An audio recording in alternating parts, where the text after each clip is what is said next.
എനിക്കെപ്പോഴും ഞാൻ ആകർഷമുള്ള വാക്കാണ് ദൈവം എല്ലാം വളരെ നല്ലതാണെന്ന് കണ്ടെന്ന്. അപ്പോൾ എന്തെല്ലാം മോശം കാര്യങ്ങൾ ലോകത്തുണ്ടെന്നാണ് ഓരോരുത്തർ പറയുന്നത്. ലോകം ദുരിതമാണ്. ലോകത്തെ കാണുന്ന ആൾക്കാരെ ഇപ്പം സാഹിത്യകാരന്മാരൊക്കെ, ഞാൻ പണ്ട് സാഹിത്യ പുസ്തകങ്ങളൊക്കെ ഒത്തിരി വായിക്കുമായിരുന്നു. പിന്നീട് എനിക്ക് സാഹിത്യത്തിനോട് വെച്ചാൽ ഇവർ പലരും ഒരു എന്താണ്, അതായത് പലരും ജീവിതത്തെ വളരെ നെഗറ്റീവായിട്ട് അപ്രോച്ച് ചെയ്യുന്നവരാണ്. പോസിറ്റീവായിട്ട് പറയുന്നവർ പോലും, ഇപ്പോൾ Hemingway, you can kill me, you can destroy me, you cannot defeat me എന്നൊക്കെ പറഞ്ഞുകൊണ്ട് നമ്മളിപ്പോൾ മസിൽ പിടിച്ചൊക്കെ ആൾക്കാർ പറയുന്നില്ലേ. കിഴവനും കടലിലും ഉള്ള ഒരു പ്രമാദമായ ഡയലോഗിനാണ് നോബൽ സമ്മാനം കിട്ടിയത്. പക്ഷേ കക്ഷി എന്ത് ചെയ്ത്? കക്ഷി ഡിഫീറ്റായിപ്പോയി, ആത്മഹത്യ ചെയ്ത്. അതല്ലേ ഈ ഇതിൻ്റെ ഞാൻ സാഹിത്യത്തെ കുറച്ച് പറയുകയല്ല, ഇവർ പ്രതിഫലിപ്പിക്കുന്ന ജീവിതം എന്ന് പറയണത് ഒരു മനുഷ്യൻ ജീവിക്കാൻ സഹായകരമല്ലാത്ത പ്രതിലോമ സിറ്റുവേഷൻസിനെ ഹൈലൈറ്റ് ചെയ്യുന്നു. ബൈബിൾ അങ്ങനെയല്ല.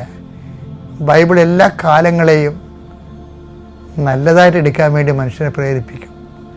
അപ്പോൾ എല്ലാ വ്യത്യസ്തങ്ങളായ അനുഭവങ്ങളും ദൈവം ഉദ്ദേശിക്കുന്ന ഒരു കാര്യം മാത്രമേ ഉള്ളൂ. എന്താണ്? ദൈവത്തെ കണ്ടെത്തി ജീവിക്കുക. പല അനുഭവങ്ങളും ഉണ്ടാവും. അപ്പോൾ അത് ഇന്ന അനുഭവം മോശമാണ്. ഇപ്പോൾ വീട്ടിലൊരു ആത്മഹത്യ നടന്ന് അതൊരു അനുഭവം മോശമാണ്. ഈ പ്രാവശ്യം പട്ടിണിയാണ്, ജോലി പോയി, ആ അനുഭവം മോശമാണ്. ജോലിക്ക് പ്രൊമോഷൻ കിട്ടി, ആ അനുഭവം നല്ലതാണ്. അങ്ങനെ അതുപോലെ തന്നെ ശമ്പളത്തിന് പെട്ടെന്നൊരു ഹൈക്ക് കിട്ടി, നല്ലതാണ്. അപ്പം നമ്മൾ ചിലതിനെ നല്ലതും ചില മോശമെന്ന് പറയണമെങ്കിൽ ദൈവം എല്ലാത്തിനെയും നല്ലതെന്നാണ് പറയണത്. എന്താ കാര്യം? ദൈവത്തിന് മുമ്പിൽ എല്ലാം നല്ലതാണ്. ഉൽപ്പത്തി 1:31 താൻ സൃഷ്ടിച്ചതെല്ലാം വളരെ നന്നായിരിക്കുന്നുവെന്ന് ദൈവം കണ്ടു.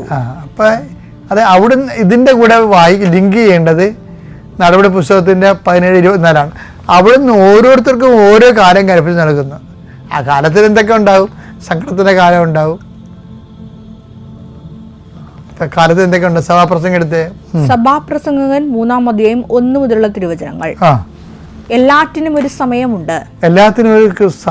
ആകാശത്തിന് കീഴുള്ള സമസ്ത കാര്യത്തിനും ഒരവസരമുണ്ട്. ജനിക്കാനൊരു കാലം, മരിക്കാനൊരു കാലം, നേരെ ഓപ്പോസിറ്റാണ്. മരിക്കാനൊരു കാലം, നടാനൊരു കാലം, നട്ടത് പറിക്കാനൊരു കാലം, കൊല്ലാനൊരു കാലം, സൗഖ്യമാക്കാനൊരു കാലം, തകർക്കാനൊരു കാലം, പണിതുയർത്താനൊരു കാലം, കരയാനൊരു കാലം, ചിരിക്കാനൊരു കാലം. ക്ലിയർ അല്ലേ? അപ്പൊ ഇതാണ് ഓരോരുത്തർക്കും ഓരോ കാലം കൽപ്പിച്ചു നൽകുന്നു. ഈ കാലമെല്ലാം ആരാണ് സൃഷ്ടിച്ചതാണ്? കരയാനുള്ള കാലവും, ചിരിക്കാനുള്ള കാലവും, കൊല്ലാനുള്ള കാലവും, ജീവിപ്പിക്കാനുള്ള കാലവും ഇതാണ് ആരാണ് സൃഷ്ടിച്ചത്?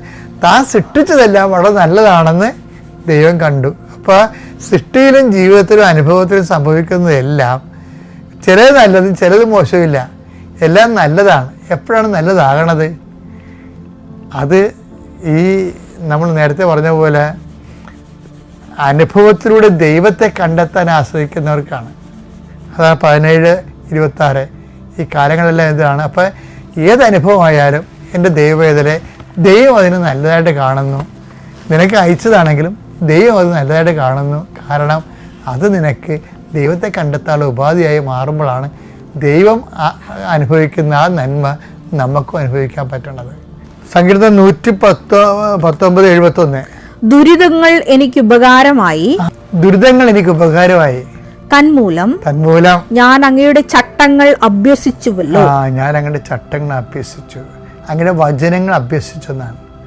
അപ്പം ദുരിതങ്ങൾ ഉപകാരമായതിൻ്റെ പേരിൽ വചനങ്ങൾ അഭ്യസിക്കാൻ വേണ്ടി ദൈവാനുഭവത്തിനായി ആ ദുരിതങ്ങളെ അവർ സ്റ്റിയറിങ് ചെയ്ത്, അതാണ് സംഭവം. അപ്പോൾ മോശമൊന്നും പറഞ്ഞൊന്നുമില്ല എന്നുള്ള ബൈബിളിൻ്റെ ഒരു നിലപാട്. അത് എന്ത് മോശമെന്ന് പറഞ്ഞാലും ദൈവത്തെ അന്വേഷിക്കാനും വചനത്തെ ജീവിക്കാനും വചനത്തിന് സാക്ഷിയാകാനും നമ്മൾ തീരുമാനിച്ചാൽ എല്ലാ അനുഭവങ്ങളും നല്ല അനുഭവങ്ങളാകാം.